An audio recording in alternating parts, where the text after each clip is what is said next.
আপনি ঠিক এরকমভাবে কিভাবে অতি সহজে আপনার কোনো রিলেটিভের অথবা আপনার কোনো আত্মীয় স্বজনের অথবা আপনার নিজের অথবা আপনার গার্লফ্রেন্ডের হতে পারে অথবা আপনার বয়ফ্রেন্ডের অথবা আপনার যে কারো গ্রামীণ সিমের কল হিস্টোরি, SMS হিস্টোরি ইত্যাদি সকল ডিটেলস কিভাবে জাস্ট কয়েক মিনিটের মধ্যে আপনি কিভাবে বের করতে পারবেন, এবং ওই সিমটা আপনার সাথে থাকলেও বা আপনার কাছে না থাকলেও। আমরা আজকে এই বিষয়টি শেয়ার করব যে এই সিমটা আপনার ফোনে ভরা থাকলেও চলবে, না ভরা থাকলেও চলবে। কীভাবে এই কাজটি করবেন, যে কীভাবে সকল হিস্টোরি, কল হিস্টোরি বা কখন কার সাথে কত মিনিট কত সেকেন্ড কথা বলছে বা কয়টা কল আসছে ইত্যাদি সকল ডিটেলস কীভাবে জানতে পারবেন, এই বিষয়টি আমরা শেয়ার করব। তার জন্য আমাদের প্রথম চলে যেতে হবে গুগল প্লে স্টোরে। সার্চ বারে গিয়ে লিখতে হবে মাই জিপি। এটা সার্চ বারে গিয়ে লিখে সার্চ করার পর এখানে দেখতে পাচ্ছেন আমার এটা ইনস্টল করা আছে, এজন্য আমি ওপেন দিয়ে দিচ্ছি, আপনারা ইনস্টল করে নেবেন। দেন হচ্ছে আপনি এখান থেকে সাইন ইনে ক্লিক করে দেবেন। সাইন ইনে ক্লিক করার পর এরকম একটি গ্রামীণ সিমের ওয়েবসাইটে নিয়ে যাবে। দেন হচ্ছে এখানে ইউর মোবাইল নাম্বার। তো আপনি যেই সিমের এই জিনিসটা জানতে চাচ্ছেন ওই সিমের নাম্বারটা আপনার জানতে হবে। তো ওই সিমের নাম্বারটা এখানে উঠিয়ে দেবেন। ওই সিমের নাম্বারটা এখানে দেওয়ার পর সাইন ইনে ক্লিক করে দেবেন। সাইন ইনে ক্লিক করার পর ওই সিমে একটা ওটিপি যাবে। এখানে দেখতে পাচ্ছেন যদি এখন যে প্রসেসটা হচ্ছে এই প্রসেসটা হচ্ছে যদি আপনার সিমটি এই ফোনে ভরা থাকে, আর যদি এই ফোনে ভরা না থাকে তাহলে আপনাকে এখান থেকে দিতে হবে ভেরিফাই ম্যানুয়ালি। আমি এটা ম্যানুয়ালি ভেরিফাই করতে চাই। দেন হচ্ছে এখানে দেখেন যে ভেরিফাই কোডটি 4 ডিজিটের একটা ভেরিফাই কোড এখানে বসিয়ে দিতে হবে। এখানে ভেরিফাই কোডটি বসিয়ে দিতে হবে। কোডটি বসিয়ে দেওয়ার পর এখান থেকে আপনার এরকমভাবে সাইন ইন হয়ে যাবে। যে দেখতে পাচ্ছেন সাইন ইন হওয়ার পর সকল কিছু এখন আমাদের কনফার্ম, সকল কিছু কমপ্লিট। এখন আমরা এখান থেকে কিভাবে আমরা হিস্টোরি দেখতে পারি, যে কল হিস্টোরি অথবা SMS হিস্টোরি। তো সেটা দেখার জন্য এখানে দেখতে পাচ্ছেন এখানে নাম্বারটি সেট হয়ে গেছে, যে আপনি কিভাবে কোন নাম্বারে সেট করেছেন, এখানে নাম্বারটি শো করতেছে। তো এভাবে আপনি কত MB আছে, কত মিনিট আছে, কয়টা SMS আছে, কত টাকা ব্যালেন্স আছে, সকল কিছু দেখতে পারবেন।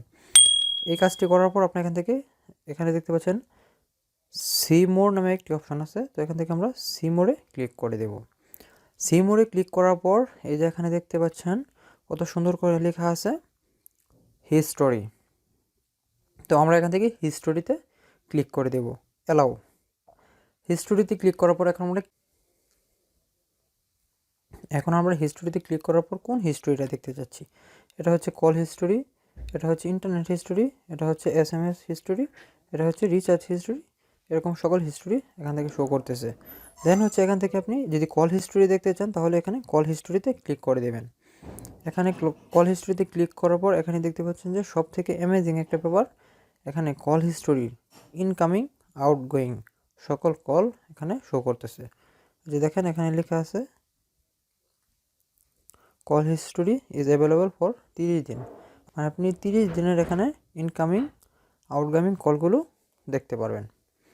যে দেখতে পাচ্ছেন তারিখ সহ কত সেকেন্ড, কত minute, number details, number plus হচ্ছে কত মিনিট কত সেকেন্ড, সকল কিছু এখানে লেখা আছে। সো এভাবে চাইলে আপনি এখান থেকে সকল কিছু দেখতে পারবেন। দেন হচ্ছে এখান থেকে যদি আপনি ব্যাগে চলে যান, এখান থেকে আপনি ইন্টারনেট হিস্টোরিও দেখতে পারবেন। দেন হচ্ছে এখান থেকে SMS হিস্টোরি। তো দেখতে পাচ্ছেন এখান থেকে আপনি সকল তারিখ সহকারে সকল SMS এর হিস্টোরি আছে। এখান থেকে কয়টা SMS সেন্ড করা হয়েছে, কয়টা SMS আসছে, সকল কিছু এখানে শো করতেছে। তো এইভাবে চলে সকল কাছে এখানে রিচার্জ হিস্টোরি আছে, যে কত টাকা রিচার্জ করা হয়েছে, কত টাকা কি, এখানে সকল ইনফরমেশান পেয়ে যাবেন। তো এইভাবে চাইলে অতি দ্রুত খুবই সহজে আপনি যে কারো সিমের কল হিস্টোরি বা SMS হিস্টোরি দেখে নিতে পারেন। এখন দেন হচ্ছে এখান থেকে যে আমরা মেনু বারে যাই, এখানে সকল ডিটেলস আছে এই সিমের, সকল কন্ট্রোল এখন আপনার হাতে, সকল কিছু আপনি এখান থেকে এই সিমের অ্যাক্সেস করতে পারবেন। তো এখান থেকে চাইলে আবার লাস্ট সাইন আউট নামে একটি অপশান আছে দেখতে পাচ্ছেন, এখান থেকে আবার সাইন আউটও করে নিতে পারেন। অথবা এই অ্যাপসটিতে যদি এই ইনফরমেশনটি কানেক্ট করা থাকে তাহলে আপনি দেশ বিদেশ যে কোনো জায়গা থেকে সকল কিছু এনি টাইম অল টাইম দেখতে পারবেন সব সময়। তো ভিডিওটি এই পর্যন্তই। যদি ভিডিওটি বিন্দু পরিমাণ উপকার করে থাকে তাহলে ইউটিউব চ্যানেলে দেখে থাকলে সাবস্ক্রাইব করবেন। আর ফেসবুক পেজে দেখে থাকলে পেজটি ফলো দিয়ে ভিডিওটি শেয়ার করার চেষ্টা করবেন। তো আবার দেখা হচ্ছে নতুন কোনো ভিডিওতে নতুন কোনো টিপস নিয়ে। সেই পর্যন্ত সবাই ভালো থাকুন, সুস্থ থাকুন।